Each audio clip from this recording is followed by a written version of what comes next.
it's a positive film. It has heroes and villains, and that it essentially is a fun movie to watch. It's been a long time since people have been able to go to the movies and see a sort of straightforward, wholesome, fun adventure. Well, it's a fantasy. It's not science fiction so much as it is space fantasy. And it's about people. It's finally about people and not finally about science. The story, when you actually put it into words, is only so much nonsense to hang a great visual experience onto. It's the stuff that fairy tales are made of. Sort of boiling down religion into a very basic concept. The fact that there is some deity or some power or some force that sort of controls our destiny works for good and also works for evil. Marvelous, healthy innocence. Great pace, wonderful to look at, full of guts, nothing unpleasant. I mean, people go bang bang and people fall over and are dead, but, no horrors. A sort of wonderful freshness about it, kind of like a wonderful fresh air. It's got whatever you want it to be. It's pure entertainment. It's like a roller coaster ride, and it can be interpreted as long as you enjoy it, which is the intention of it.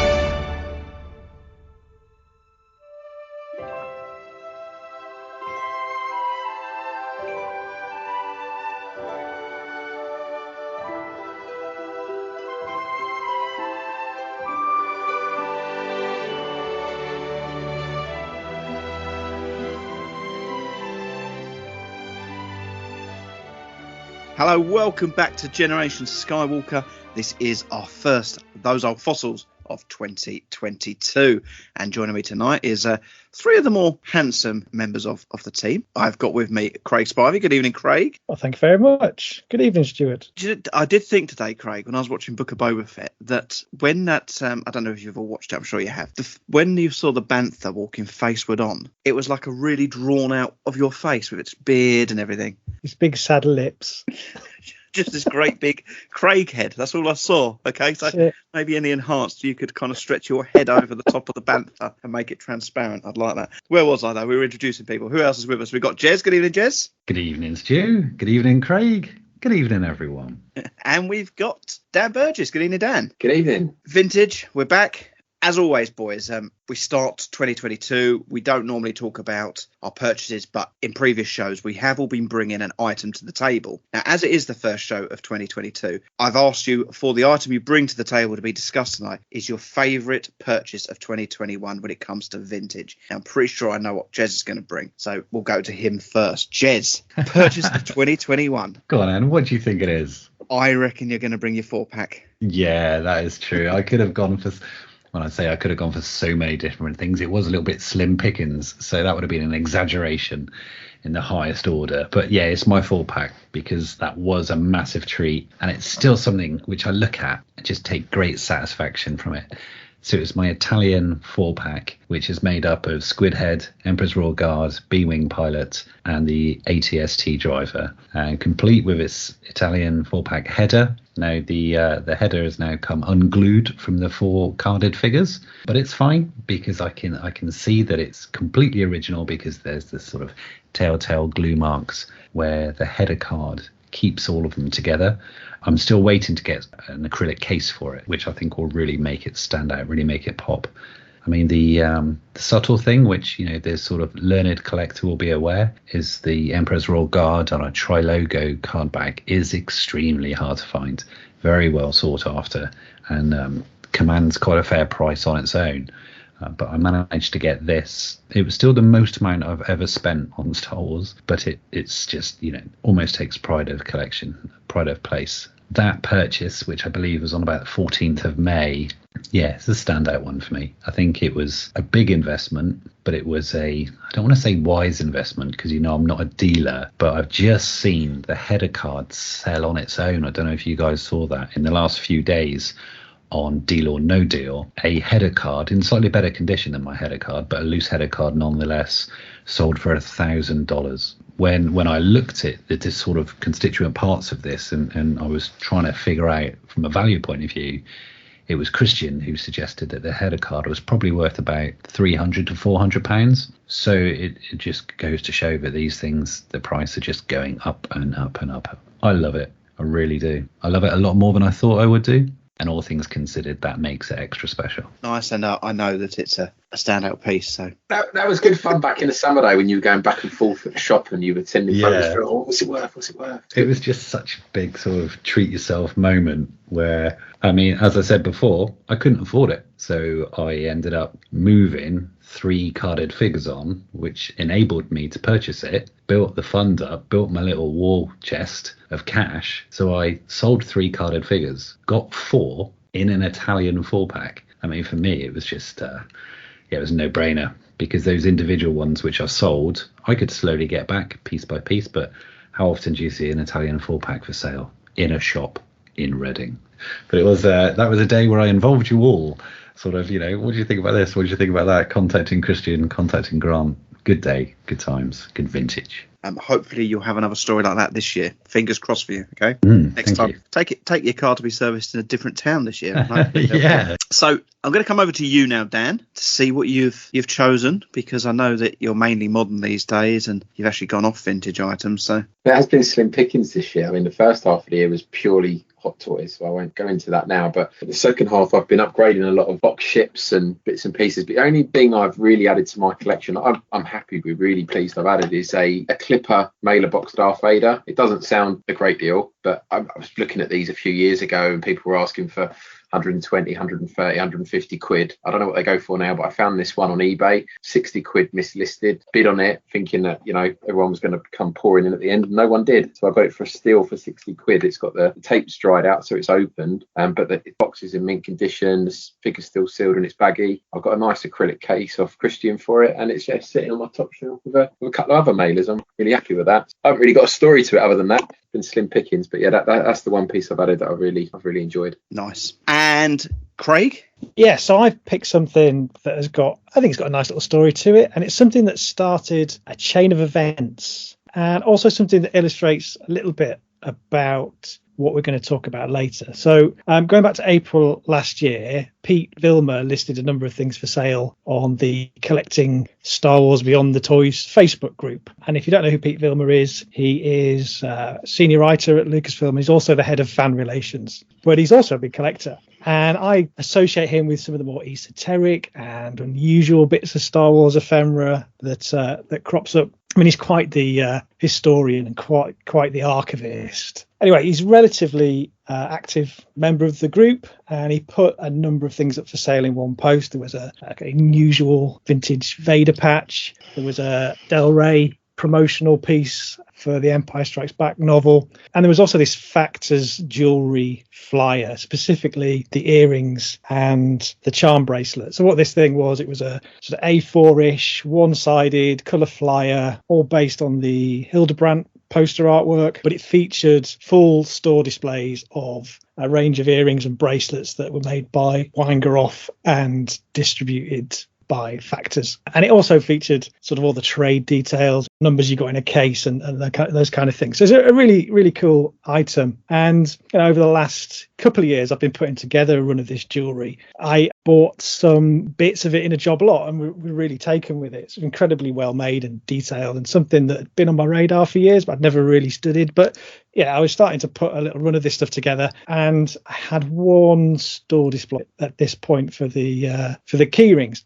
Well, I thought this ad framed up in that display would set things off really nicely. So I bought this flyer through the Facebook group for $60. Lovely, very happy. And the story could have ended there, but Grant obviously spotted that I'd bought this thing, and it's a shame he's there on the show tonight because he could chip in with his side of this story. But at that time, he was having a bit of a sort out at home, and his hot toy mania was kicking in properly. So he offered me the very display that was depicted in the flyer at a very fair price. So I snapped his hand off for it, and that's the unboxing you can watch at generationskywalker.com, where as I open it, it comes apart in my hand. So you get to see parts of this earring store display that maybe has never been published online before. So worth a look. But I went a bit mad buying job lots of earrings to fill it. And I think Grant was not impressed, but it clearly got him thinking that I was more likely to attempt to fill in these kinds of displays than he was.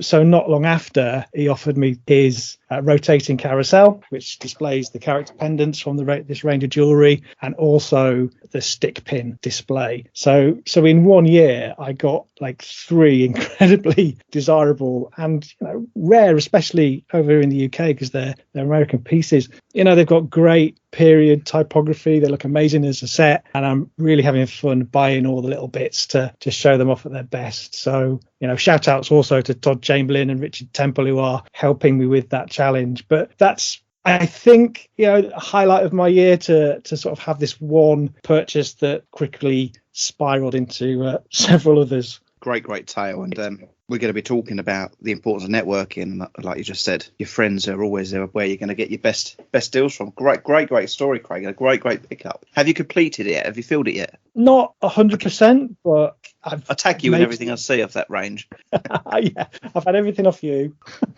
No, I've bought a few job lots. They're not hard things to find, and the prices are pretty consistent. But it's when you factor in the shipping, because a lot of it's over in the States. So try and buy it in bulk when I can. So there's still a handful of bits to get still. Craig, I don't mean to be vulgar. What was the brand? So the brand was Factors. Yeah, no, there was another, you said. So Weingeroff. So my understanding is that the Weingeroff made this jewellery, and it was Factors who distributed it. So you sometimes see it listed as Weingeroff. You sometimes see it as Factors. You often see it just listed under 20th Century Fox because that's the only notable marking once it's removed from any sort of packaging. So, Stuart, what about you? Do you know what? I looked through. Actually, I bought when I went back and looked, I bought a lot of vintage last year. I wanted to buy 12 mint on cards. I think I hit about 15. And obviously, I bought the Land Speeder when I was with you, Craig, in Warwick. The Takara diecast Land Speeder, which was part of Jim Stevenson's collection, which is lovely. That's a lovely piece. But near the end of the year, I think it was October. I've always loved the Wallace Berry & Co. Vader display. You might have seen it with the Vader head, and then it holds all the medals, the rings, and the pendants. There's 24 holes in the front. I don't know how many deep it goes to fill it, but I've always liked that display. And Grant gave me a little shout out and said, "Oh, there's one for sale," and it had a slight bit of damage on the back. And it's got a very, very slight hole in the front top corner. But this display, I mean, in this day and age, displays are selling for a lot of money. I managed to get it off him for $165. It worked out 120 quid. But obviously it was in the States, so you got this plastic thing coming through the thing. It took a while to package it up, but he packaged it up in a great big TV box. A great item. But I was reading about Wallace Berry & Co. I didn't know anything about the company. So founded in 1966, general company. And then a bloke travelled to Belgium and found the Peyo Smurfs. Remember the Peyo Smurfs? And he took them back. This was 1976. Took them back to America, and with the help of Wallace Berry & Co., they took them to the States to sell. And they kind of got into those licenses, and eventually Wallace Berry & Co. got in with Smurfs. They did the California Raisins. Do you remember the California Raisins? Yeah. We were responsible for them, Flintstones, Star Trek, Star Wars, all these different licenses. But then they got bought out by Applause. I wondered what had happened to them, but Applause bought out Wallace Berry. So I didn't realise Applause had gone in 2004 after the death of the CEO. They went into bankruptcy. It was actually Russ Berry who then rebought Applause name in the bankruptcy auction. So Applause is still around, isn't it? I don't know if they do too much with Star Wars these days. I wasn't too sure, but I do remember in the around the turn of the millennium there being quite a few Applause things for sale when it comes to Star Wars. Dan, is there still Applause items? I don't know. I know they were responsible for things like the food promotions when Phantom Menace was out, for things like Taco Bell, KFC, the Kellogg's, all those kind of toys. That was all related to them. But I've not seen any Star Wars anything with Applause in it, but I will have a look. I just wondered after the death, when the company changed in 2004, whether Applause had ever had the Star Wars license, or whether the bloke that bought them had moved it into another direction. But I'm just googling now, and there's a lot of things like ceramic mugs and stuff like that, isn't there? But nothing recent. It's all that, like you say, turn of the millennium stuff. So I don't think those ceramic mugs I remember buying. I think they were out with like the special editions and stuff, weren't they? Yeah, the tuna one. Yeah. So there you go. I love that item. Although I thought if I took a shelf out, it would fit in my display, but it's still too tall. So at the moment, it's just laying down. Well, I can recommend to you the IKEA, the picture racks, the rails that everyone's got, the white one and the black one. They do an acrylic one, and it's the perfect size. Really good. I'll send you a link and a picture. And I've also got a set I can help you out with. Have you got? Is it full? Have you got many in it? I haven't got any yet, mate. I think I've got 1 or 2 in storage somewhere, but yeah, I've got to try to fill it. I think I'll only go 1 deep and put something behind them. I've got one. I got some sponge cut. Those places that do the foam cut to size. Yeah. I took them in the dimensions, so you've got this little fake bit which is lightweight, and it just everything sticks in perfectly. So it's a good solution. Good idea. Yeah, very good idea. But some great items, boys. Been a good year really when we look back, especially with the prices of vintage. Artu, where are you? Artu? Artu? Artu, you're on fire! R2-D2, you found a cigarette! Well, I don't think smoking is grown up at all. Because it's very dangerous. Smoking does dreadful things to your lungs, and is very bad for your heart. Well, I know I don't have one, but humans do, and I think we should set a good example. Well done, R2. Oh, hello. You know smoking is bad for your health, and it isn't grown up at all. So please, don't smoke. R2, do you really think I don't have a heart? Already this year, we've had an auction. C&T Auctions kicked the toy selling year off, and it was an interesting auction. Someone was selling a collection, and they did have every figure on a type of card. The cards are all randomly placed. So we will get into that in a minute. But Craig, before we start, I'm going to come over to you. Who are C&T Auctions? Yeah, well, we talk a lot about Vectis and we talk about Prop Store. C&T less so, although I think we have covered one of their auctions in the past. They're a Kent-based auction house with quite the pedigree. So they started around 2013 and they specialise in vintage toys and militaria. And they've got quite the team of specialist experts on the payroll. And here's a fun fact I found out earlier when I was researching them. Their toy soldier and figure guy is a chap called James Opie. And he is the brother of Robert Opie, who owns the Museum of Brands down in London and who compiled all those books of, you used to get those books about British ephemera that were popular in the late 90s and early 2000s. I'm sure you saw them, like the 1970s scrapbook and that kind of stuff. He's the guy behind that, which I thought was quite interesting. And as far as I know, the only person in the country that owns a full bag of outer spacers with the Star Wars promotion on them. So anyway, that's a sidetrack. What a fact that is. Where did you dig that up from?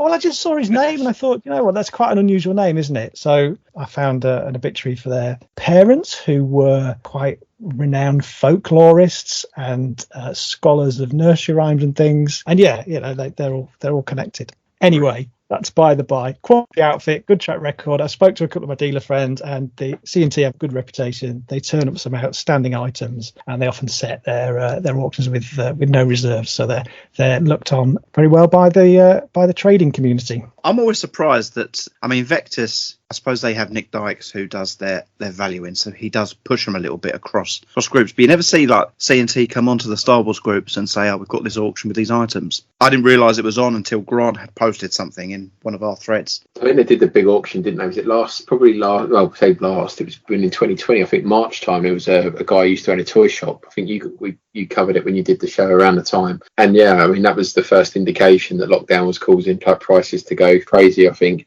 I've been on their mailing list since, but they do so many kind of non-related Star Wars auctions. It just went under my radar. I probably dropped into a junk folder. I completely missed it as well. Well, they're not predominantly toys, are they? They're across the board. So, well, Dan, you're talking. Okay, so it was an interesting auction, Dan. It started off slowly. We were saying, oh, there's some bargains, and then it went totally the other way. So I've asked you to take a look at the auction, give us a bit of a report of what was available, what was interesting, what was overpriced, what was underpriced, what the condition was like. So I'm going to hand over to you. Okie dokie. So there was a complete mixed bag of stuff. So we saw a lot of loose figures, lots of loose figures. And it was really strange how they organised them as well. So rather than kind of having lots of different figures, they grouped the figures together. So I think there was one lot with 22 Ewoks in it that went for 280 quid. There was some Paplus and I think Rombas in there as well, but none of the figures were complete. Lots of similar auctions like that. They had one auction had like 16 Gamorrean guards and another lot had 12 Chewbaccas. So they had all, I think they would have probably done better to mix them up a bit. There was 5 loose yak faces. They went for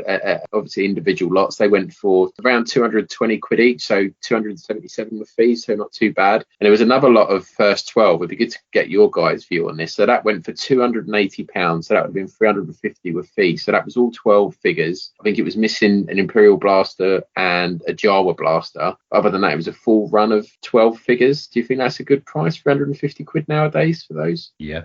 I thought so. Yeah, so I thought that was probably one of the ones that stood out to me as being a decent lot of loose figures. And then there was some lots of loose vehicles, so in various conditions. I don't think many of them were complete, so you could take a punt. I think there was one lot that had a Falcon and an AT-AT, a Scout Walker, and a couple of other bits went for about 120 quid. So if you pieced out the spare parts, you'd easily make your money back on that, I think. But if you were looking to complete them, there wasn't many shots of inside the vehicle, so it wasn't clear how complete they were. And there was lots like that. I think the main event was the mint on cards, though. That was what we were certainly looking at. In terms of some of the standouts, there was a number of Return of the Jedi 65 backs, Palatoy ones. I've got a few here that I couldn't find any previous sales to compare to, but just on talking to people, it was clear they were some of the rarer ones. So there was a Return of the Jedi 45 back power droid that went under the hammer at 1,850, so about 2,300 with fees. I was told by a couple of individuals that that's an extremely rare card back to find. That's why it achieved the price that it did. There was a Greedo, you probably are not up, Stu. Again, a Return of the Jedi 65 back. This one, really nice condition with a Tesco price sticker on it, and that went for 1,450, so about 1,800 with fees. That's actually the hybrid, isn't it? Yeah. The back of the car was the Tri-Logo, which wasn't mentioned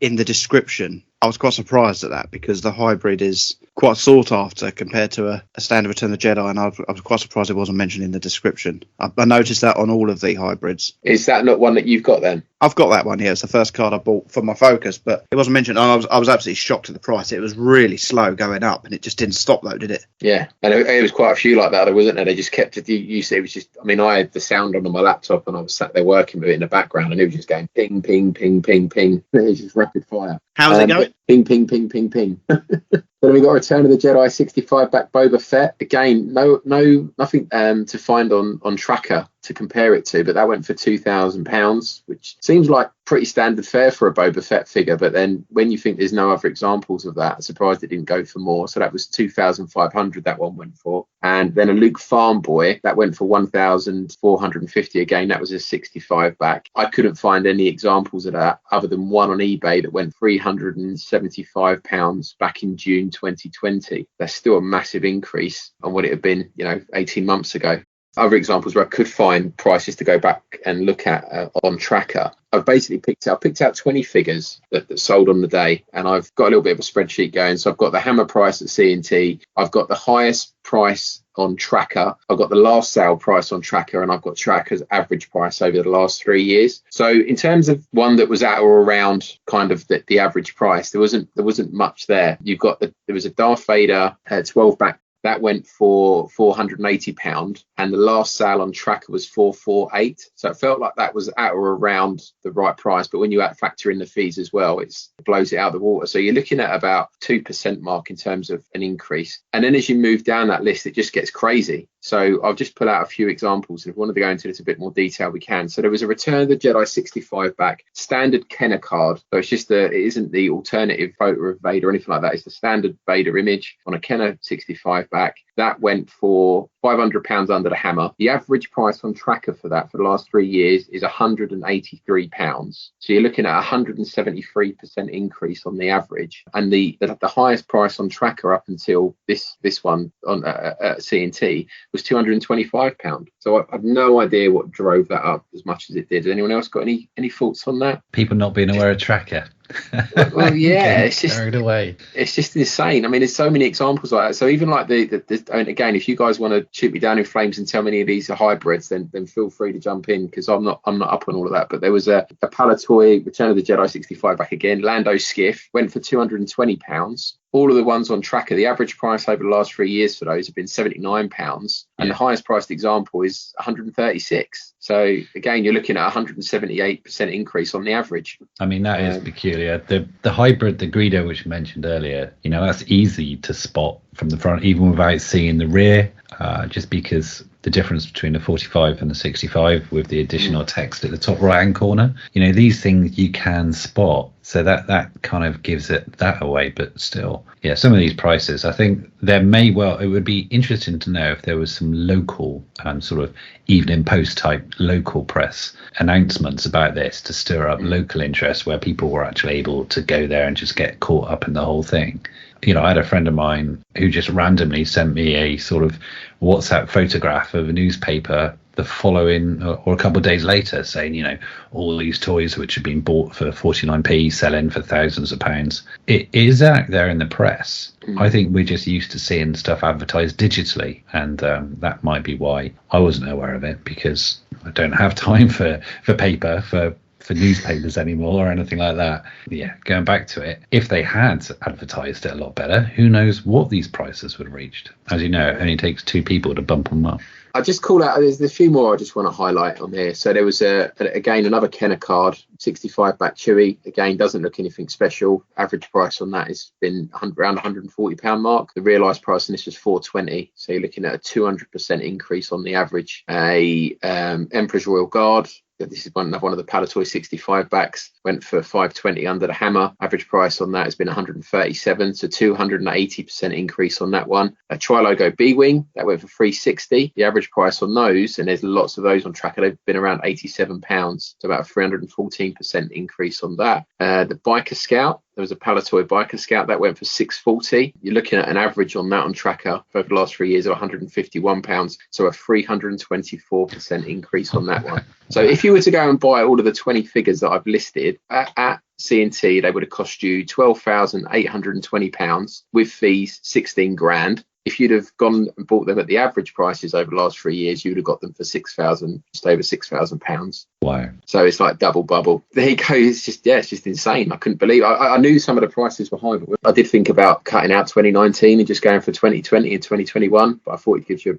a better spread of what's actually happening in the hobby. Did you say Biker Scout? So when I look at the Biker Scout on the 65 back, so in the last 6 months, if I just shut it down to 6 months on all, which is both graded and ungraded, so you see right how many have gone, just the one at 372. So it's getting closer to that hammer price, and maybe people have. The trouble is, I think what we've got here, you'll always find it, the flash in the pan collectors, those collectors who are so impatient, who've just rocked up on the scene and want to hoover everything up as quickly as they can. And maybe they would have just looked at this and gone, oh yeah, it's the only one. I've only seen one in the last 6 months, and that went for 370. And all you need is two people thinking the same thing, and that's what's driving it up. The other number I pulled out then was the highest, or the highest auction in the last 3 years, so the highest price, and compared that to the C&T. And you're still looking at about a 17% increase. And some of those ended a couple of years ago. They don't come up that often. Others have ended. There was a big auction, I think, in November at Vectis, and a lot of these prices in my highest price column have come from that auction for these 65 back Palatoys. But yeah, this in a lot of cases, the auction the other day trouts the Vectis auction. The one that was a little bit lower, though, I think was Yak Face. He didn't have a bigger increase as we've seen, so that one was actually cheaper at C&T than it was at Vectis. The one that sold at Vectis in November was $1,700. The one that sold at C&T was $1,650. That was beautiful condition. The one at C&T, that Yak Face. I think most of these weren't they? They were good condition. I think Grant raised the point about, is this people buying them to send them off for grading? So I think there's a possibility some of it's that. Yeah, I just thought that yak. I was watching it at the time when that came up, and I thought, is in absolutely stunning condition. Prices, we've seen this for the last 2 years since COVID hit. I mean, we were in a high price anyway, and now we're just seeing this. You can't predict the prices, can you? It is just all over the place. They're so high, but we are living at a time where the cost of living is going through the roof. I don't know how certain people who are on the breadline and that are going to be able to afford to cover things like their household bills, their food bills, their fuel bills. Gas and electric is easily doubling. So, Jez, I'm going to come to you just with that in mind. Do you think this will finally have an effect on vintage? Do you think people will need to sell? Do you think people won't have, as this year goes on, they won't have that spare income because of rising bills? Yeah, I've been looking at the cost of living and various little articles which have been coming out of the Institute for Fiscal Studies, just saying that they think inflation to the year April 22 is in fact expected to be around 6%. Yeah, things going up quite a bit. As you say, the cost of fuel in particular is going up. Fuel increases aside, COVID itself, what we're seeing here is a divide, I think, and a separation with regards to poverty line, but also people doing very well for themselves. We've seen it over the last couple of years that there are some people who have really, really struggled, and therefore maybe some things are going out on the market, and there's more things going on the market. But also at the same time, there's some people who are doing very well out of the current situation. If people aren't going on holiday, they might have a little bit more spare cash. They then do some work on their house or get builders to do this or improve their lives in other ways, which are then given people of certain professions additional income. You can't get hold of an electrician around here. You can't get hold of a carpenter. And I don't think that's anything to do with Brexit necessarily. I think that's just because they've got so much work on, plumbers. So because of that, there are some people who have got a lot of money at the moment and some people who don't have any. So what am I getting at? I'm getting at the market will still continue to have things going in it. And I think prices are still likely to continue. Some businesses are doing very well, whereas, for example, if you're a taxi driver, you're probably not doing as well. So yeah. I'm looking at some of these Facebook groups at the moment and prices which are going out, and I've been shocked to my core. I've seen stuff today which has gone out. I'm like, what? Yeah. Okay, so good points there, boys, and a great overview of that auction, Daniel. So thank you all for that. Come along, R2. Don't be so silly. You can't possibly be getting whooping cough. Droids don't get diseases like whooping cough or measles or polio. But children do. If a young child gets whooping cough, it can lead to pneumonia, brain damage, even death.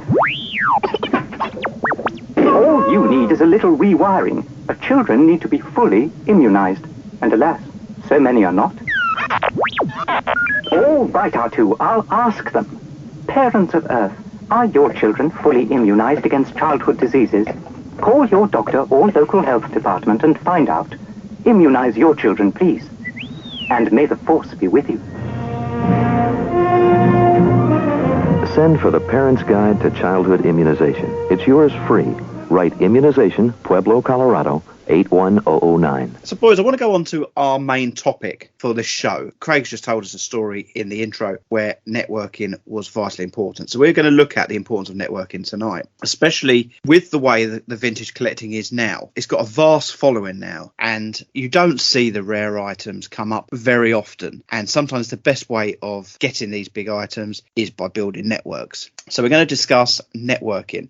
So first of all, why is networking so important within Star Wars collecting? We have to face reality that some people like to keep themselves to themselves. However, those people who keep themselves to themselves and are sort of black hole collectors, they're still probably very well networked. We may well have networks which are quite public, and then there will be some sort of closed inner circle type networks where, if you're in it, you're in it. But from my point of view, we are generally social human beings. And part of it, we've seen and we've spoken about this at Farthest From. Part of the joy of being there was being around like-minded people and just looking out for each other. People tagging people in sales which they see, and it's one of those reciprocal things. And it doesn't need to be reciprocal. It's just the way it works out that way, that people are like, oh, so and so just tagged me.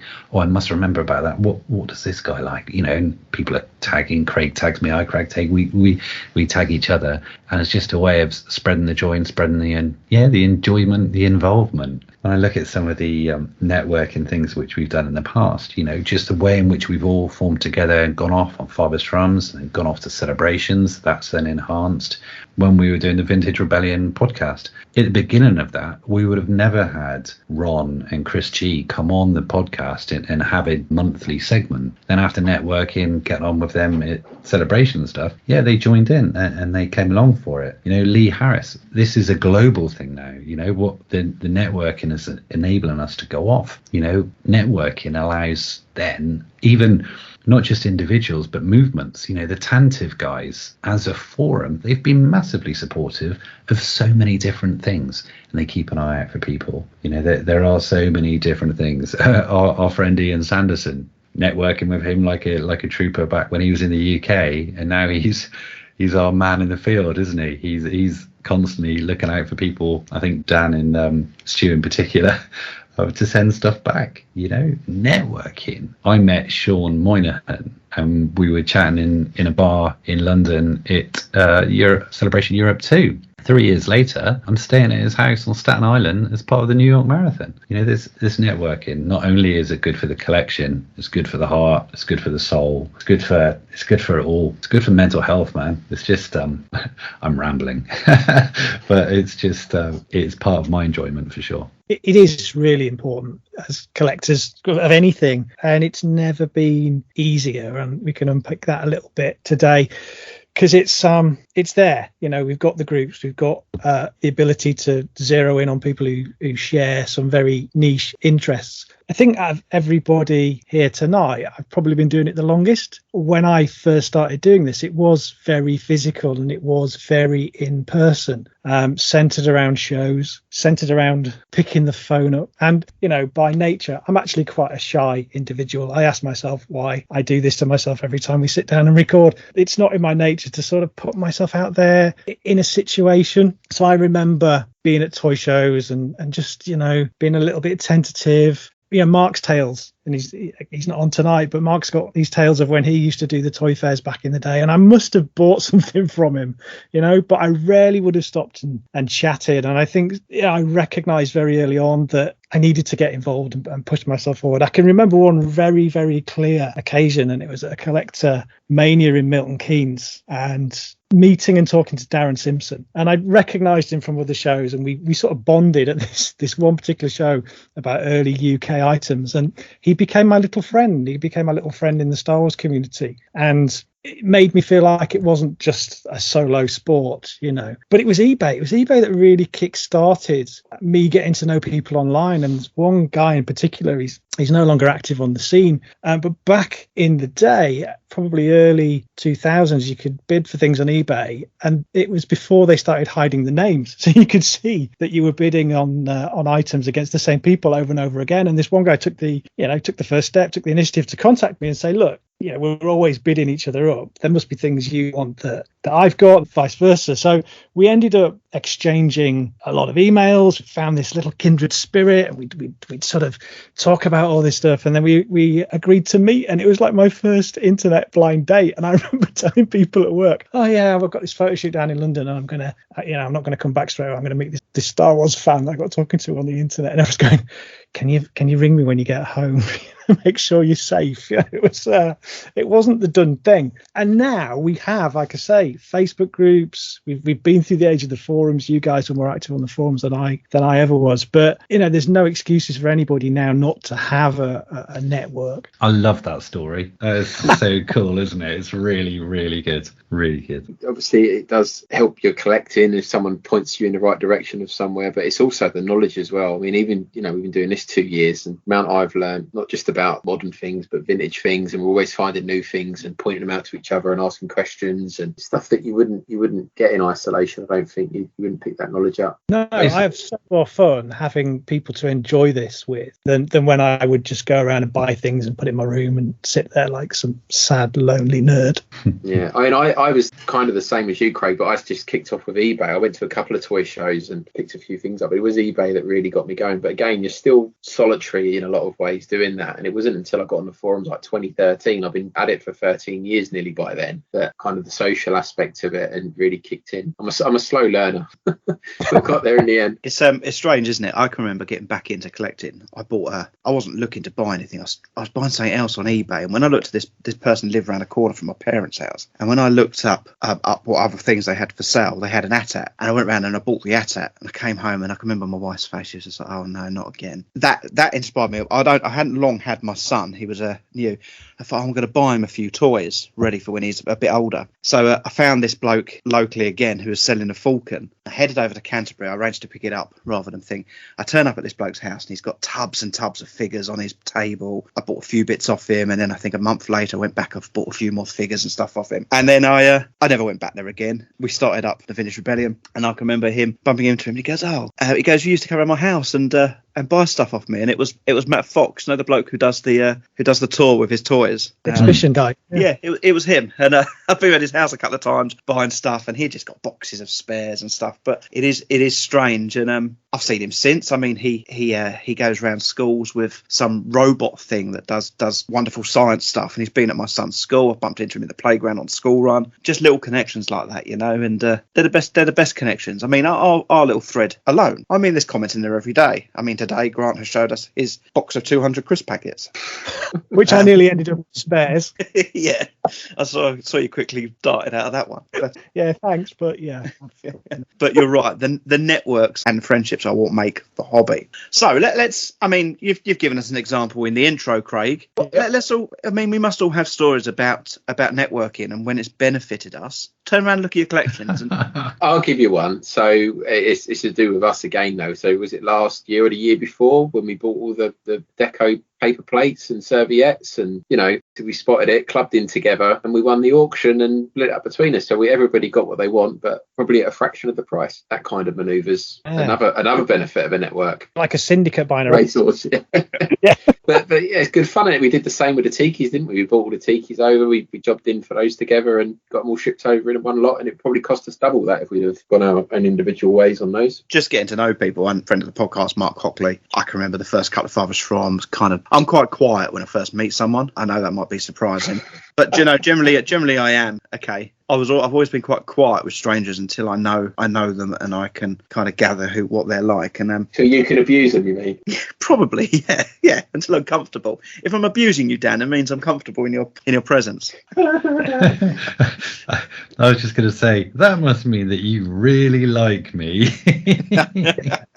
So just someone like Mark Hockley, I've only got to know him through Farthest From and through interviewing him on TVR. But now whenever I go to Farthest From, I walk past this store, and if I've seen something I like, and if it's still at the end of the day, it's like, I'll just take it, pay me when you can. I mean, you don't just do that to a stranger. And then I come home and I've got something, and he's just like, oh, for Christ's sake, now I've got to pay for it. And I hate having it over my head. But just those relationships. If Grant was here, I think he's always got 30 payment plans on the go with people. He's been around the hobby a long time. But having those relationships where people say, okay, I will give you a payment plan. Mark gives you payment plans, but he lets you take the item before you've even made one payment. One of the great things about networking is knowing that you can share your joy with other like-minded people and they'll get it. If we all buy something just a little bit out there, a little bit crazy, or something which is really important to us, it's just nice to be able to share that with people, and not in a sort of show off, check me out, look what I got. But right, case in point, 2013, when I had my loft find discovery in my mum and dad's house, where I was reunited with about half the figures which I must have had as a kid.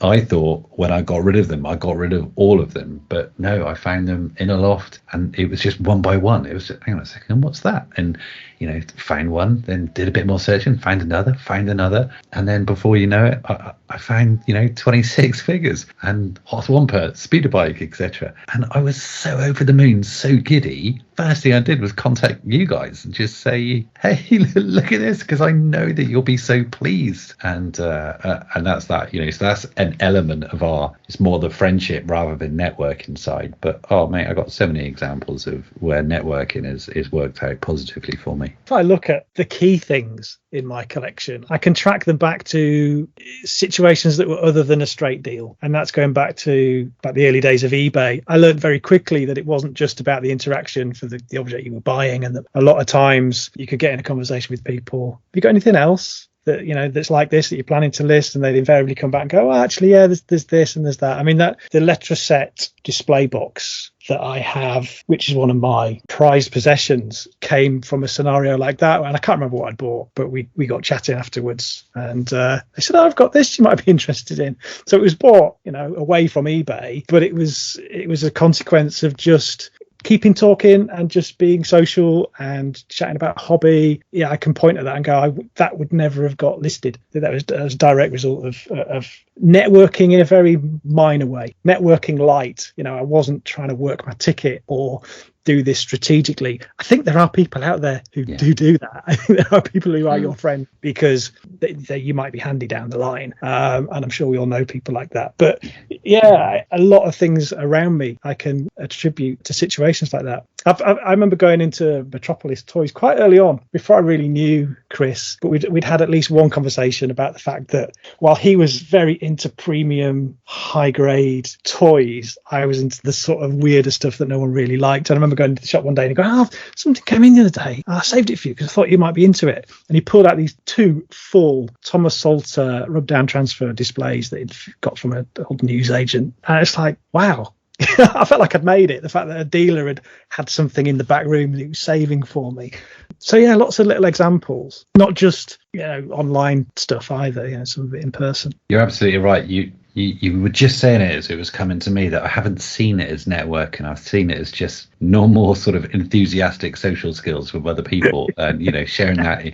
We're not on our own Star Wars vintage LinkedIn group or anything like that. I mean, I'm not even on LinkedIn. That's how networking I don't do. But I, as I said, I could give you so many examples. I mean, a lovely one here is out the blue on February the 14th last year. I had a Facebook message by a gentleman called Dave Phillips. Hi Jez, Dave Phillips here in Wellington, New Zealand. Anyway, I've been chatting with Grant Criddle as I'm looking to sell some bits. He mentioned that you were after something to get the buzz back. I'd obviously been a sort of little bit post-Christmas blues, not a great deal of disposable cash. And I was like, I need something. He goes on to say, so if you're keen, I'm sure I can find something. I do have some Helix stuff. Well, lots really. Depends what you're after. Think of it like a virtual private pick of my collection. If you see something you like, we can do a deal. And he's the gentleman who I ended up getting a rather cheap Helix Death Star pencil sharpener, but without the base. So it was just the globe. And when he sent an Ewok with it as well, from my Ewok Village, which I'd recently purchased. And that was great. So this guy just contacted me out of the blue through another mutual networked friend, Grant, who picked up on the fact that I was probably after something, did a little bit of something behind my back. And this guy, David, got in contact with me. You can't do that if you're not socializing or interacting on the other groups. I just thought that was a lovely little thing. Yeah, that's nice. Yeah, there's other stuff. What I wanted to do is actually to give an honorary shout out earlier on when we were talking about our favourite vintage purchases of 2021. Now, I didn't mention this. I had it on my list, but I didn't mention it because it was a purchase rather than sort of a latest acquisition, so to speak. But I have mentioned this in another show, but not on the old fossils, which was farthest from. I was presented with a parcel, which in it, custom 12-inch large size action figure Stormtrooper with a custom Jez head on it and a hollowed out helmet with some stickers transfers on it for running Stormtrooper. Now this had been kindly put together, customized by Clint Garnis of Ontario in Canada, who we've met on the circuit through forums, Tantive, and then at Star Wars Celebration. He's always there just doing his customs and just being a great member a Star Wars collecting community. It's seen, some silliness that I've been doing recently, running around dressed as a Stormtrooper. I decided to send this as a gift. I mean, that would just made my weekends. That great times. And then on Facebook, people might have seen Wendy Williams, who we actually know is called John, the big Palatoy collector who is massively into Palatoy. Now, I was after a Luke X-Wing on a Return of a Jedi card, either a 45 or a 65 on a Palatoy card, and definitely wasn't in the market for a carded one per se. I needed to get the card back only because these things are so expensive, and I missed out on one which I'd seen on eBay. And then the seller contacts me saying, "Are you Jez?" Obviously that wasn't my username, but he guessed that I was who I was, and he's like, "Oh yeah, it's John, Palatoy Collector. I've got another one if you want. I'll let you have that. It's a much nicer one. I'll let you have that for the same price." So just being out there and being part of the community, it's just lovely. The whole running Stormtrooper thing started off by conversations and chatting with the Jedi News guys, the Fantatrax guys. These things make it happen. It's just nice to spread that joy, that whole celebration, and just to do some positive things. And it just does seem that there is so much of that within our community. I mean, crumbs, you look at the amount of positivity collecting charity stuff which the guys are doing.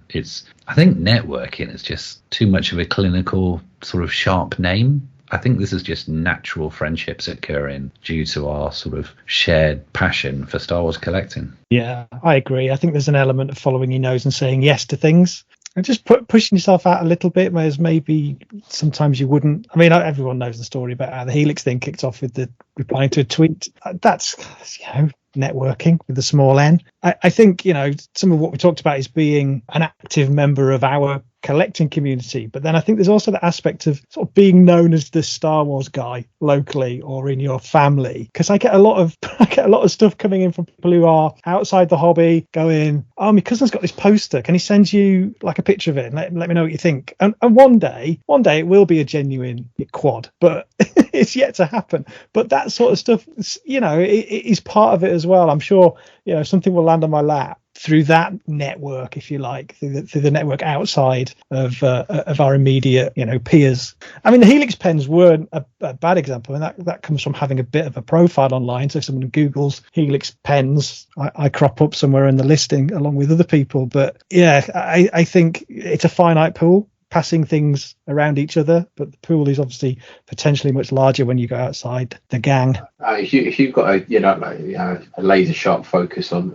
a particular run of something or particular brand. I mean, when I was doing my Empire run, it was sometimes I was meeting up with Ian Sanderson and he was handing me 6 mocks at a time. If someone knows what you're after and you put yourself out there, chances are people will point you in the direction of it if there's one available, or hold it back for you, give you first dibs. Here's a question for the group. So from time to time, I'll see things go up online saying, looking to buy, want to buy. I've seen people do almost wanted ads that they create as social posts. I've never done it myself. Have you ever done anything like that? And has it ever turned anything up? Yes. So especially on the forum, so I used to have a running list of mint on cards I was looking for, and every so often I'd get a private message off a member I'd never spoken to. One in particular, I've got a Power of the Force and in Carbonite. I wanted it as part of my Empire focus. I'm not really into Power of the Force cards. It's the only one I've got. And I had that up for ages, that ad, and out of nowhere this guy come up, 300 quid he wanted for it, graded 75. I'm not into graded, but it was a good price, so I took it. But a lot of the mint on cards I was getting, when I was running that list, I was getting loads of feedback on. I put a couple of bits up recently. I'm looking for a couple of card back. I'll probably speak about them at the end, but never had any responses on Facebook for that. It's probably worth just talking about that evolution as well. I know you weren't big on the forums, Craig, but how does everyone feel about Facebook versus the forums when it comes to networking? Do you think it's better or worse? I think it was more intimate on the forum, and I felt like everyone knew everyone, so everyone knew each other's business in a positive way. Yeah. That's how the podcasts have been formed, and that's how a lot of the friendships have been formed. I can't keep up with everything and everyone on Facebook. Of course I can't. I like them both. I do feel that I'm just not as involved anymore on the forums, and I think it's because Facebook came in, and whilst it was larger, it was so much more, not just transient, but it was just faster. It was more dynamic, and it was, you used to put sales posts on Star Wars Forum UK, for example, and stuff wasn't gone in 2 seconds. There wasn't someone typing claim before they had read the fact that the bubble had a crack, which you see. But I think Facebook's just too big. It's just the silliest comment I've said, but it felt more of a family on the forums. Yeah, I think on the forums it was the same people, wasn't it? I think there was probably probably 30, 40 really active people. So you did get to know, and you had the same chats every day. Although what I will say with Facebook is a page like Echo, there is a nucleus on Echo that have built that network up and those friendships up. Because when you go to something like Echo Live and you're in those pubs, there's a good group of 50, 60 people who have got a tight network, and they do look out for each other. And they're a new network. They weren't people that you saw on the forum. It is a group. I suppose you create your own groups, your own surroundings, don't you? We have the same group we go to farthest from with. Yeah, Jabbers also have a similar thing. Very, very good, very close. It's almost like football teams, isn't it? That the Echo guys were getting Echo T-shirts, the Jabbers guys were getting Jabbers ones. We started on Star Wars Forum UK. I'm sure the Rebel Scum guys had done theirs. And we do go around like a squad, like a team. People form tribes, don't they? It's only natural human behaviour, and it's not necessarily a bad thing. I think I had a conversation with Paul DeSykes from Echo a while back, and he was like, "Well, I don't think I've seen you at Echo before." I'm like, "Yeah, I'm normally with this person. Oh, you're with that lot, are you?" It was one of them. I think you probably build your community from what was popular when you came into it. So you've got those early people. You've got your Chris Fawcett's, your Chris Dragulius's, your Ron Salvatore's, and that group who are in it from a very early stage, who are hunting the stuff down. You've then got your Rebel Scum groups. The Star Wars Forum UK was there, which is probably where our group is. Now you've got Facebook and new people coming in. That's their basis. So where we are that time behind, and we're in that group that were around at that point. I think you kind of just stick to your group. We all probably know people in the Echo groups, and we probably all know people in the Jabbers groups. But I bet you if you looked at your core, it's all from that period when you first came into the hobby and made those early connections. Jez, we've been podcasting for 6-7 years now. The podcast has, I used to do the interviews on the Vintage Rebellion. That did build a strong network.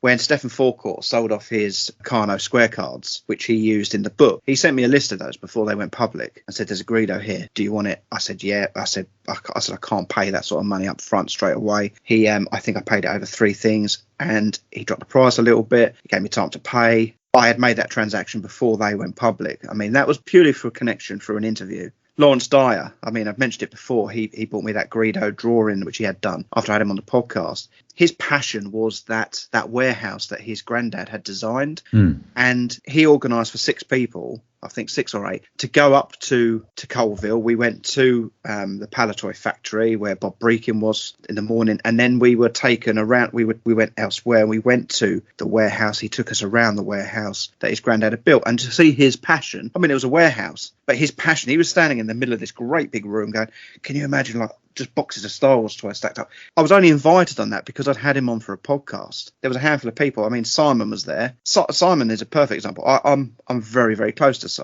Shall I tell you how I met him? He was on Star Wars Forum UK. Had no idea what the bloke was. All I used to see was scruffy looking Nerf herder as a name. And I pretended on the forum he was a butcher. And I used to just mention him being a butcher in every thread he was on. And the whole forum thought he was a butcher. And he wasn't. And he used to message me going, "Why do you tell people I'm a butcher?" And I just go, "Because it's funny." And that's how I met him. That was our connection. Yeah. And I used to just do it all the time. And then we did meet. And it's just like we got on because he had that basis. So go around making things up about people if you're listening. Can I just railroad this just for a second? Yep. Can I just take this off, because we're talking about networking. I've just had an email come through from, as if by chance or some sort of Star Wars miracle, and it's an email from the Tantive Forum website just bringing me up to date with a prize draw. I think it might have been because these guys are really, really generous that when I was doing my run in Stormtrooper bits and pieces, they were setting up some prize draws, and I think I must have clicked subscribe to that particular thread or that particular forum. So an email's just come in, and if you don't mind, I'm just going to read it out. And it says, "The Tantive 11 team wants to help out one of our TXI crew members that's in need of some help at this time. In order to help him through this difficult time, we've decided to sell what would have been our Celebration Anaheim Celebration swag. All proceeds made will be donated to our TXI crew member." And what they have, and this is, as I said earlier on, Clint is a great customizer. They have a 3 3/4 inch Hoth Echo Base K3PO figure designed for the 40th anniversary of The Empire Strikes Back. So you've got this silver, whitish looking C3PO figure, but K3PO with just some Hoth detailing. It says for $25 US, shipping included, you will receive 1 K3PO. email commander.clint.tantivexi@gmail.com for PayPal information and to send your shipping address. Please use PayPal, friends and family, otherwise add 4%. There are 41 regular K3POs available and 10 battle damaged K3POs available. So 41 regular and 10 battle damaged.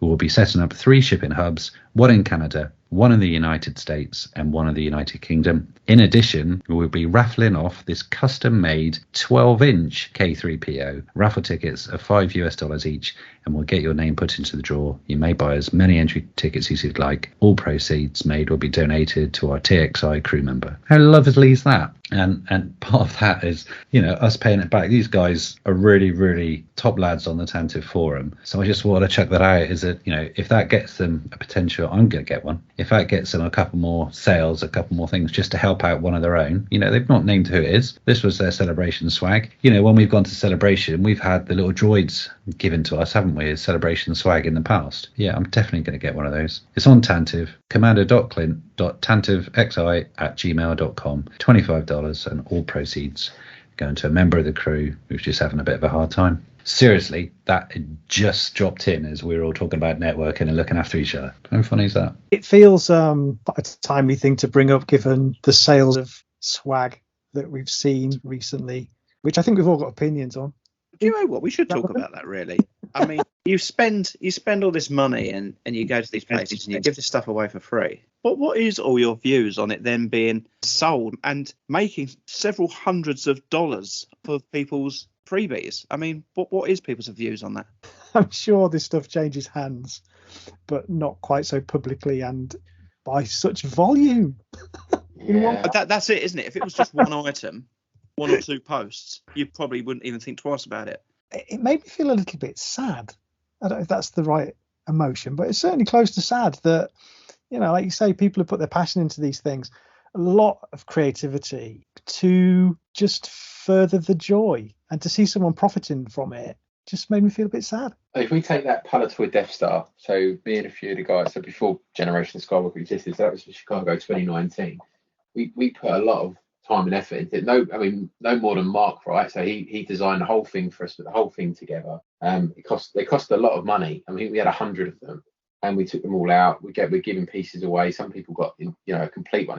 It's one of those things we got back, and we had lots of spare parts between us, so we put them together.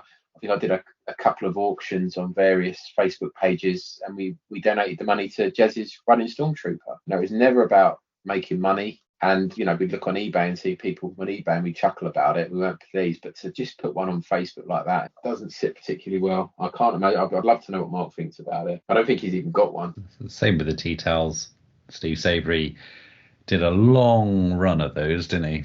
But hey, that would have cost him a lot. And I'm sure he would have done it for the joy of doing it and the participation of doing that sort of swapsies thing. And that's why we do it all. If you've got a load of patches and you haven't got the complete set, kind of get that. You're missing a piece and someone needs a piece, just put them on eBay for a couple of quid each and let people complete theirs. But just to fire off loads of swag like that doesn't sit very well. Only other argument, and what do you think of this argument, is Star Tots. People are always selling and buying Star Tots. Is that any different? I think it's less personal, isn't it? It's more of an organised entity, and I think they've been created to swap and trade and for people to hunt after. So I think that's different from an individual like Steve Savory or Mark Grant trying to get some people to they're sponsored, aren't they? So they're fun to buy. But I think swag as a whole, just to explain the phenomenon, if people aren't familiar with it, where people create Star Wars items, fun things to swap and trade and hand out at physical events, is a great way of networking. It's a great way of going up to people that you don't know because you've got something to offer them, and they're going to walk away with something that they didn't have. I'm not the most gregarious approacher of strangers like you, Stuart, but I find myself at Celebration with a satchel full of pencil sharpeners. I go up to people and give them out, and invariably it's met with a little bit of joy. And if you give that thing out and it's got your name on it, you've made a connection. Do you know what? Watching Steve Savory do it when we were in Chicago, it was the anniversary of episode 1. So rather than have Jar Jar, he had Lid, and he just took some bottle lids, and he had all sorts of stuff going on. He'd been doing his tea towels as well, and just seeing him go out there and doing it, you just think, yeah, that's how it's done. It was good watching him go. Before Chicago, I made some plectrums up for guitars. 3 different people from bands on there. And I had some bloke message me before I went to Chicago and goes, I'd really like to meet up with you out there and get a set of them. I'm a musician. And I did meet up with him in there. And he still sometimes messages me. He's a nice enough bloke and still messages me. Strange little connections like that. Cool. So swag's a good thing if somebody wants to make some friends in the hobby, make some connections in a physical space. What's the best way people can do it online? I think you've just got to delve in, haven't you? I mean, whether you join Facebook groups, choose your Facebook groups that you want to be part of. If you join loads, you'll be overwhelmed, I think. But just joining conversations. Star Wars Forum's still going. It's still active. Join in by writing a review, preferably a 5-star one, on the podcast, getting involved in our Facebook, getting involved in our social media, Instagram. Start networking with us. Let's not call it networking. Let's just call it building friendships. I mean, we've just given loads of positives about networking, and I think it's vital. I think it helps you enjoy the hobby. But are there any disadvantages of collecting within a network? I think the thing I struggle with, and all's fair in love and Star Wars collecting, is when you are in a community where you do know each other and you are known, that when you find yourself bidding in an open forum against people you know and like, I struggle with that. So things like Deal or No Deal sites, auction sites, you're very exposed. It's your name. You're not hiding behind a forum name or an eBay name. So if somebody I know gets in with a bid, I'd back down before now, because I think, well, no, they got there first, and I should maybe be a bit more forthright with it. But I think that's one of the downsides that I find sort of in an open community like that. Don't know if anyone else feels the same. Yeah, no, I do. I've seen stuff, and yeah, even people from the podcast coming in, and I'm like, right, yeah, not going to go against him. I guess the other ones are, let's face it, the positives far outweigh the negatives. It's like you asking me to point something out I didn't like about Mandalorian or Book of Boba Fett. I mean, generally, I'm loving it. Yeah, of course, I can say, oh, yeah, there's this. If you want me to go into the depths of negativity, I could probably say sometimes that feeling of when you know, even if no one else has bid on something, thinking, oh, I know that person likes that, so I'll tag them rather than go for it myself. It's almost that, we've discussed it in here, that case of where someone thinks that they're owed something, or someone entitlement, the whole entitlement thing that comes along every now and then. I think once I got caught up in a moment, and I just thought, oh right, I've got something which I'm really, really pleased with. I got something on eBay. It was really fairly unique. And someone contacted me and went, oh, it did belong to this person. That person let it go, has regretted it ever since. And they're probably really after it. And because of my sort of standing at the time in comparison to the sort of hierarchy of Star Wars collecting, and I thought very highly of this particular person who was doing a lot for the community, I was like, yeah, actually, I will let this guy have it, and I sold it to this guy. So I only had it for about a day, and always thought to myself, oh, I wish I hadn't, but I was doing the right thing. And contacted that person about a year or two later, saying, if you ever decide to sell that, please can you let me know, because I would love to have it back. And he's like, yeah, I sold that ages ago.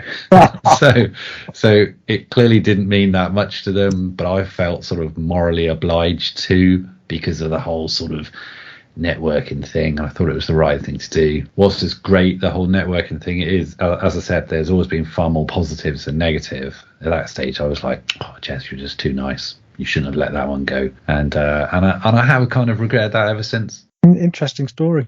There we go. Is Dan back yet? Doesn't sound like it, does it? He just said he's gone to say goodnight to Harrison. Right, okay. Well, I mean, that's not a bad time to raise the other point, which I was going to raise, which is it can take over your life, and you need to sort of monitor your time with these communities and time with these networks, because every so often you have to go and say goodnight to your little boy. Very true. Indeed. So I think we'll wrap it up there. I think we've covered networking there, and I think we all agree that it's important, but don't overdo it like Jez, or you might miss out on something very nice. The first of what the makers of Star Wars hope will be thousands of queues started forming at 7 a.m. outside London's Dominion Cinema. Brought out by a publicity campaign of unprecedented proportions, the audience knew what they were after. Well, we wanted to get in and see it on the only unreserved show, and it's booked through on the bookable shows right until March, and we couldn't afford to wait that long. And the prestige of being able to say you've seen Star Wars is something akin to royalty, really. The film, which has already outstripped the legendary Jaws as a money spinner in America, tells an outer space war story with strange monsters, robots and special effects all made in British studios. Everything was fantastic. Whoever wrote it had a fantastic imagination. I think it was good. Just good? No, fantastic. It was exciting, but I didn't like the bit when the man chopped off the person's arm. Why not? Because there was blood. Oh, but don't we like blood? No. We're going to use our Generation Skywalker network now because it is the start of 2022, and I'm going to go around each of you to see what is on your wants list this year, and if our listeners could listen out, if you see these items, please tag the relevant member of the Generation Skywalker crew, and we will be forever in your debt, and you would have built a network. Okay, so let's go, Jez. What are you looking for 2022? Yeah, a whole mixed bag, really, which is all good. So, Helix Death Star, the original one, not the 40th anniversary, as lovely as they are, Craig. So, yeah, the original Helix Death Star. I'm after the base, the blue base, which has the sharpener. So, base with the sharpener to go in that. I know it's very unlikely, but just in case someone had one or has got a broken dome or what have you, definitely after the base to complete my Helix Death Star. A miscard, right? So be it Tri-Logo or Return of the Jedi. I think Tri-Logos are more likely, aren't they? Let's face it. But a miscard, and it doesn't necessarily have to be a really cool one. Yes, I once had the Maydeen Chewbacca, but it would be great to get a miscard. I would love that. Return it right now. The big guns are coming out. I may well be able to get a Return of the Jedi Palatoy Luke X-Wing on card. I don't know. We'll just see. Maybe one day that can come along. These things are a few and far between. They are very expensive, but I would like a Luke X-Wing on a Palatoy Return of the Jedi card. So at the moment, as a sort of stopgap, I've got the loose figure in a GW acrylic case with one of the card backs, and that looks great, but it's not sealed.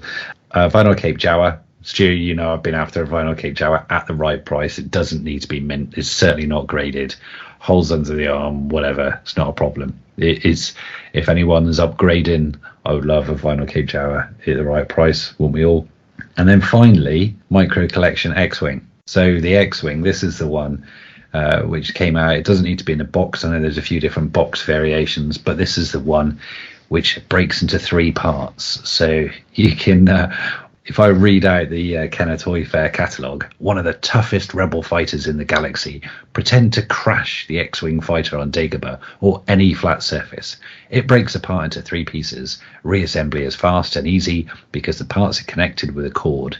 You can even crash your X-Wing fighter during the flight by pushing a button. Includes as a unique die-cast pilot that fits in the cockpit. So yeah, small micro collection, and that would just, I think, go brilliantly with my little mini Luke X-Wing collection, an X-Wing. Something about that micro collection one, I think it's just so bizarre because it breaks into 3 parts. Really, really cool, but very few and far between. Yeah, that'd be great. So I guess, yeah, micro collection X-Wing, miscard, base for the Helix Death Star might be almost the joint hardest with the Return of the Jedi Palatoy Luke X-Wing and a Vinyl Cape Jawa. So not at all difficult, Just yeah, I need to get a second job. I'm just looking at it. I mean, the micro collection X-Wing you should be able to get. I shouldn't think that would be too difficult. Tri-Logo miscard, depending on what you want. You get the common ones rock up quite regularly. Your Helix Death Star base, I mean, that could be pretty tricky. I know if my base is missing next time you visit, I'll know where that's gone. But you might get a battered, rusty one and be able to take the base from it. Yeah, that's what I've been looking. So I've got saved old sharpener. Did Helix do any other sharpeners at that period of time with a similar base? So it was based on a globe. Yeah, so I got a map of the world, and I can't remember. I think that was a bronzy one. Yeah. As opposed to blue. Yeah. Right. I was wondering if it was the same base, whether you would have got away with finding a cheap other sharpener, but no. Well, there you go. So that is Jez's list. Yeah, nice list, Jez. Very know what you want. Yeah, thanks very much. Keep an eye out, everyone, please. Craig, what are you on the hunt for? Yeah, it's going to be hard to do this without sounding like I'm pitching, but I'll give it a go. I think the term grail is overused, but we've probably all got one. So I'm going to come out and just talk about mine up front. So I mentioned earlier when we were talking about the power of networking and chatting to people that you deal with on eBay, I mentioned my Letraset display. So I've got a Letraset counter display for the large sets. And the one that has eluded me for many, many years was the companion display, which housed the small sets. So this is it's blue and yellow. It's got the logo on there. It's got the droids on there. It's not as pretty as the big one. Why is it a grail piece for me? I mean, I've been collecting vintage Star Wars rub-down transfers for over 20 years. I've got all the countertop displays for Letraset, both sizes of the Thomas Salter sets, which we just discussed. I've got all the variants for Empire Strikes Back and Jedi Presto Magics. And I've even got the Ewoks set, the animated Ewoks display. So to unearth this small blue Letraset counter display would complete that run. It would be a long-held ambition realized. I know that there are a handful of these out there. I know exactly where they are. I know who's giving them a really good home. And it's unlikely that I'm going to be able to shake one loose, to be absolutely honest. I do have a few things I could probably offer up as trade bait if anyone is listening and open to such a thing. But that's the one thing I would probably sell half my collection to fund. It holds such a special place. So I don't think I've ever talked about it on here, but it seemed like a good opportunity to bring that up. There are a couple of other things that fall into that category. Some of the Helix displays, so the pencil case, which I missed out on at the prop store auction.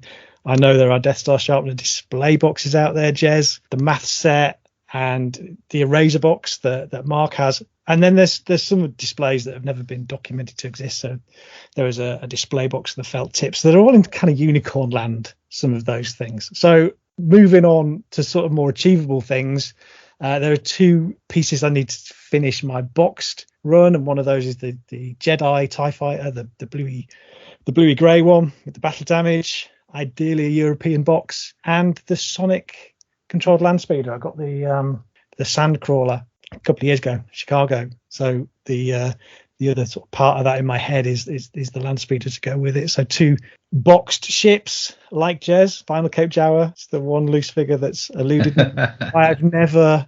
You've got dibs on it now, obviously, because you came first. That's the problem with networking. That's how it works, and I will uphold that agreement. But yeah, it's the one thing, and I don't know why I've never bought one. I mean, like I said, I've been collecting for years. Maybe I think that if I do ever get a Final Cape Jawa, that's it. I'm done. I'm finished. But there are a couple of things that are definite things I'm going to hunt down this year.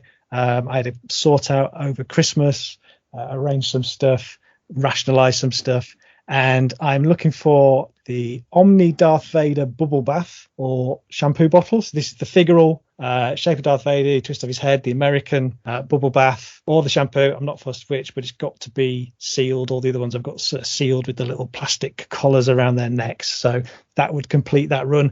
And the Gamorrean Guard Addis bottle is the only one of the bottles from the UK that I don't have. If anyone's got those, I think they're probably out there. And I'm always interested if anyone's got any of the Factors jewellery that I talked about at the start of the show. Some great items again.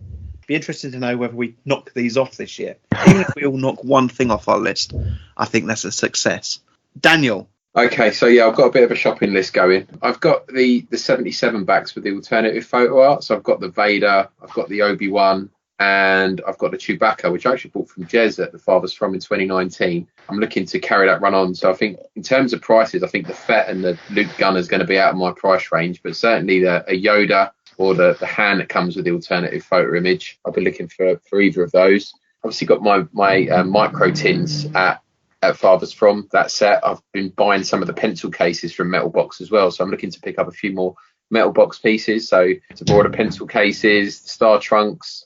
So that's another one that I'll be after. I think the big thing that I'm after is, and probably going to be the toughest to get, is a Dengar baggie. So the one that came with the mailer for the Palatoy offer. So I've had the box that the box mailer itself for probably 5 or 6 years. I've never been able to get the baggy. Mark's been tagging me in a couple over the summer, but I've either been too late or my bids haven't been high enough or Deal or No Deal. So I'd really like to get one of them to complete my mailer box. And the other thing is a Imperial Troop Transport in a Empire Strikes Back box. So I think they're called Imperial Cruisers in that version, but I'd quite like to get one of those as well. I think all of that's fairly obtainable, but they're the bits I'm after. Nice. I think they are all obtainable, Dan. I expect that list to be completed. Go on then, Stu. Do you know what? I'm gonna... Slow and steady wins the race, Stu. You haven't got to buy it all at once. What I'm going to say, actually, Dan, you're right. Do you know what? Because my room's done, I've been looking around it, and I know that there's bits that I need to just finish off and tick, like little shelves that I know there's something missing on them. So I have a Chewbacca shelf. I've got a Star Wars mock of Chewbacca, the 12 pack, and I've also got Return of the Jedi one with the alternate image, Empire Strikes Back, minimum card of Chewie, something nice and easy, just to round off the 3 film covers on them. Do you know what? My Sigma's really close to being finished for the production pieces. I seem to have a flurry at the end of each year. I think at the end of last year, picked up 4 pieces. Just picked up the Vader frame, which has arrived in the UK with someone else. Yesterday that arrived, so I'm picking it up at Echo. I have just 4 pieces left now. I need both salt and pepper pots. They used to be easy. So the R2 and R5 set and the Yoda set. They've got to be easy. I need the bookends, which do come up in the States. So Chewbacca and Vader on the bookends. And I need the Vader mirror, which I've never seen for sale. So they're the 4 pieces I would love to finish off the Sigma line. Already mentioned at the beginning, the Wallace Berry display. I would love to fill that. That is definitely a target of a display. I would love a Lily Leddy loose Jawa, the removable hood loose figure, to finish off my Jawa shelf. Nice. And then my most wanted piece of recently, I really want a Huffy speeder bike, but I really know that that's not likely. But if anyone does see a Huffy speeder bike knocking around, let me know, because I would love to acquire that now I have the space to display it. Yeah, so actually, most of mine's pretty... I mean, the Sigma might take some time, and the Huffy speeder bike unlikely, but the rest of it should be quite straightforward. I'm really rooting for you to finish that Sigma run. I mean, I don't own a single Sigma piece. So I'm kind of collecting it vicariously through you. I think it's wonderful. Yeah, just do you know what? The salt and pepper pots I used to see, they used to pop up probably one set a month. Just do not see them. You said the salt and pepper pot ones, R2 and R5, which I know. The Yoda ones, what is it? Is it 2 Yodas? It's 2 Yodas, yeah, which is disappointing, really. I mean, but you've got the 2 droids. They obviously loved Yoda. There's so many Yoda pieces in Yoda and a tree stump. Yeah, actually, there is a couple of bits with Yoda and a tree stump. The vase is a Yoda and a tree stump. It's just anybody. Anything. Just put something with Yoda. You said Sigma production pieces. Are there displays and other things around it? I want the display. I would love the display. It is a massive lump of plastic with Darth Vader's head and shells. Yeah. And you think it's small until you see a photo of it with the teapot on it. Yeah. And you think how big the teapot is. And the teapot looks like a mug size on the size of this display. I have got a link for one of them. I know someone that's got one who's not actually that bothered about it with me in a drive into Europe, but I am tempted. Perhaps if I could sort that one out, perhaps on the way back from Berlin, Jez, we could stop there, pick it up. Yes. Road trip, yeah. But is that made of plastic? Yeah. So you're gonna have to tie it to the roof then? It's not that big. No. But I don't know how I would display that, because it is a big piece. But you do. I've seen a few come up in America of those, but again, it's the shipping something like that to the UK. Always, I would love the speeder bike climbing frame. How great is that? It's just like a scaffold poles, isn't it?